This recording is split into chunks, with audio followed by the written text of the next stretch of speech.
কে বলবে এই ছেলে নিজেই তার মায়ের হত্যাকারী? নৃশংসভাবে নিজের গর্ভধারিণী মাকে হত্যা করে ডিপ ফ্রিজে লুকিয়ে রেখে নির্লিপ্তভাবে এভাবেই সবার সাথে কথা বলছিলেন ১৯ বছর বয়সী মাদ্রাসা পড়ুয়া ছেলে সাদ বিন আজিজার রহমান। দাবি করেছিলেন ডাকাতেরা হত্যা করেছে তার মাকে। ওনারা সেই বাসা ওই বাসা উপরে সব জায়গায় খুঁজে যখন পাইনি, আমার কি যেন মনে হলো আমি ফ্রিজটা উঠেছিলাম।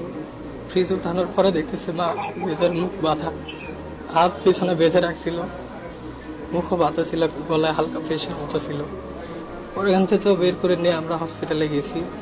তারপর হসপিটালে যে আমাদের আসছিল যে উনি মারা যান নাই, আছে যে করছে আল্লাহ বিচার দিব। আর আমাদের আল্লাহ যেন শহীদ মর্যাদা দান করেন, মাকে জান্নাত নসিব করেন। যারা করেছে তাদের শনাক্ত করে আইনের আওতায় আনা হোক।